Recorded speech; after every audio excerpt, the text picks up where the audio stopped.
Oke, gengs. Hari ini aku mau nyeritain, Halo gengs, hari ini aku mau nyuruh Enjo sama Bebe buat nyeritain cerita sebelum aku bobo. Cerita apa, kalian penasaran apa enggak? Tuh Tai come here. Sini kok. Sini aku mau minta tolong. Oh. Apa? Aku mau minta tolong, sini duduk. Sini makanya duduk sebelah.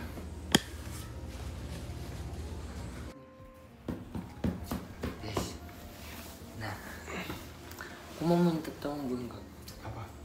Aku kan mau bobo. Terus kau ceritain bobi ngepet kayak atau apa? Ya ceritain buat aku bobo gitu. Tumben. Ya, lu nggak boleh manja kali-kali. Jomblo lu. Boleh nggak? Kamu kesambet Mau apa? nggak? Ih, Aduh aku sakit. enggak. Mau nggak? Dongeng. Iya dong, Neng. Yang sebelum bubu. Iya. Kayak bocil aja. Bocil sih. Mau nggak? Iya. Oh, yang gimana? Happy ending, sad ending, atau gantung? Gantung aja deh. Terus sekali gantungin ya. Biar nanti ke bawah di mimpi lanjutannya. Ada cewek gantung, kamu nggak punya. Terus apa? Yang happy ending aja. Nggak khas kok. Kurang greget. Sad ending. Ya udah, set ending Sad nggak ending. apa-apa. Oke udah. Udah ya bubu. Karena aku udah rada wattnya kecil lah. Ngantuk. Udah ya bubu. Udah. Aduh. Ayo. Iya. Sini. Aku udah. Sini. Ih, ceritanya gimana? Ih, nggak mau tahu, kamu yang cerita. Ya udah, iya. Karena aku mau bobo. Sini kok. Oke. Wah. Di? Sini. Nah. Bro. Bentar, aku cari dulu ceritanya ya. Asui lo. Kasih tuturo aku. Apa toh, sabar. Pada zaman dahulu. Ini dong. Pada zaman dahulu. Tamat. Tamat langsung. Gantung banget ya bang ini. Bukan set ending. Yang bisa benar. Kamu kan ngikut bobo.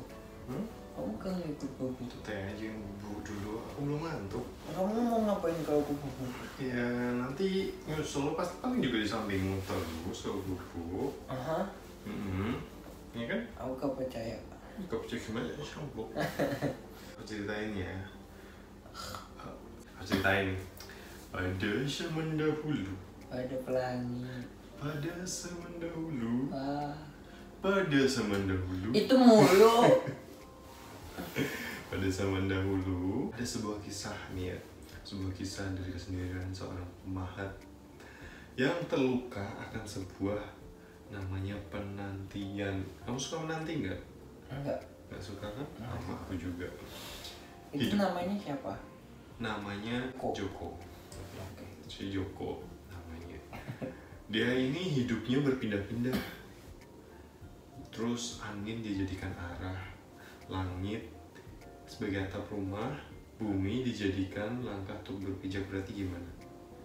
Nggak tahu. Nggak punya rumah, Nggak punya duit. bener, pintar. Makanya nggak punya rumah ya tahu. Bener. Mantap. Hah? Dia mulung. Iya mulu guys. Kabar toh, tak ceritain dulu ya sayang ya. Ayo. Saat kebosanannya terjatuhlah sebuah bongkahan batu basahnya pas dia ngelamun nih. Waktu dia ngelamun. Waduh dia gitu. Enggak, pas dia ngelamun sambil ngeces ya. Ayo. Ngejes. Iya sambil ngeces ya. Tiba-tiba ada meteor tuh, batu jatuh jedes gitu di depannya. Kena dia. Enggak, jatuh dari langit kan.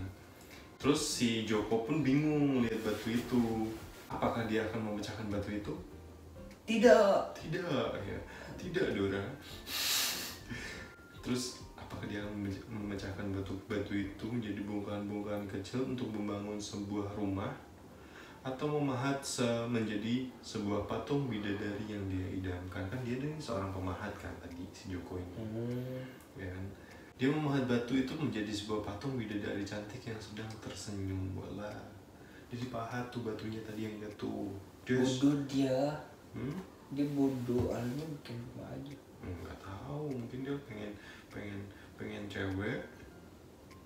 Bukan. Cewek kok batu. Terus dijadiin tuh jadi pria ganteng batunya. Dia itu dong melehoi. Iya. Terus kelak patung ini ingin dilihatnya setiap hari yang, dan diajak bicara jika sudah terbentuk sempurna gitu. Terus Itunya gede nggak? Udahlah nanti aja itu ya, ini bubuk ya. Setahun dia mencoba dengan sebuah palu dan pahat nih. Setahun dia mahat, dia memukul batu itu dari palunya dengan keras. Tapi untuk mengharapkan bentuk dan lekuk senyum yang sangat indah dan sempurna dalam pembuatannya, gak jarang batu itu malah melukainya. Bulan pertama saat membentuk tubuh patung, bongkahan itu bergerak dan menimpa kaki pemahat, dan pemahat itu pun harus merelakan kakinya menjadi pincang. Jadi bulan pertama dia mahat nih, batunya jatuh kena kakinya, akhirnya dia pincang deh itu. Dia teriak kesakitan waktu itu. Yang itu Gitu ya. Akan tetapi tekad yang kuat, dia ingin membuat suatu karya indah walaupun sebuah kaki harus dikorbankan. Jadi dia nggak gampang menyerah ya, si Joko ini. Dia nggak menyerah, dia melanjutkan kembali. Bulan ke-6, patung bidadari, pria ganteng apa bidadari nih? Cowok aja. Ya, pria ganteng itu penjaga pantai. Ya, pria ganteng penjaga pakai tato. Pria ganteng penjaga pantai pakai tato itu, itunya gede. Yang itunya gede. Patungnya sudah hampir selesai. Saat membentuk wajah pria ganteng bertato penjaga pantai yang itunya gede patungnya, dia kembali terluka. Kali ini tangannya terbahat oleh palunya sampai tidak bisa memegang pahatnya nih. Pemahat pun merintih dan perih. Jadi sakit gitu. Itai gitu. Yeah. Terus menahan kenyataan pahit bahwa dia nggak menyelesaikan wajah sang pria ganteng bertato si penjaga pantai yang itunya gede patungnya. Jangan patungnya deh, pentungnya. Tangannya bergetar dan pahatnya selalu terjatuh. Itu yang tangannya nggak bisa menggenggam. Terus pahatnya nggak bisa kasihan, udah kakinya pincang. Ya kan, kasihan kan. Kasihan pemahat itu. Sekali lagi dia merelakan anggota tubuhnya untuk karyanya. Pemahat itu pun ngantuk. Saya gitu ya. Pemahat itu pun putus asa sejenak dan dia berdoa kepada Sang Pencipta untuk diberi kekuatan. Saat tangannya tersisa sedikit, kok tangan tersisa sedikit sih? Emang habis ya tangan? Dia hanya berdoa sambil memandangi patung itu. Dalam benaknya dia berkata, aku memang manusia bodoh. Seharusnya aku tidak membuat batu itu menjadi patung. Tetapi aku menjadi manusia paling bodoh jika aku tidak dapat menyelesaikannya gitu. Akhirnya sang pemahat pun bangkit dan selama 6 bulan dengan keringat, darah, dan rasa sakit di sekujur tubuhnya, dia membentuk wajah patung itu agar bisa sempurna. Setelah 6 bulan saat memasuki 1 tahun, patung itu akhirnya selesai. Akhiran. Belum. Sebuah patung pria ganteng bertato si penjaga pantai yang pentungnya gede, dan cantik dan rupawan. Kok cantik sih? Ya, pria ini cantik gimana? Kan ada cowok cantik kayak kamu gini kan cantik. Tapi sebuah malapetaka kembali menguji pengorbanan kesabarannya. Jadi kena sial lagi nih, yang Kenapa lagi dia? Sebuah malapetaka itu ternyata pahatan terakhir untuk membentuk mata si pria ganteng bertato, si penjaga pantai yang pentungnya gede. Dipahat olehnya mengenai kedua mata si pemahat. Si pemahat teriak, aku buta, oh tidak, help. Ojo Thomas, ojo. Ya, aku lanang loh mas.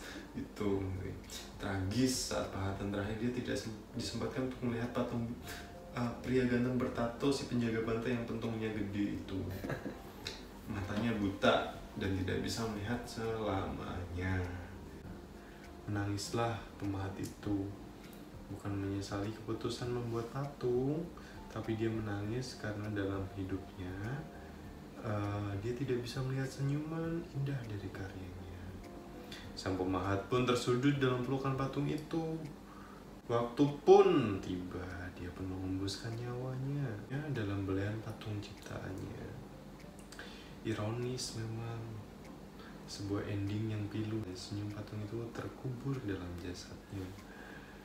Akan tetapi sebuah karyanya akan abadi bagi setiap orang yang melihat patung terindah yang pernah dibuat oleh manusia. Dan itu adalah arti sebuah pengorbanan. Walau sang pemahatnya meninggal, pengorbanannya dan kesabarannya terpancar dalam tangisan patung bidadari yang dibuat olehnya. Dan cerita pun berakhir.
Kemana nih?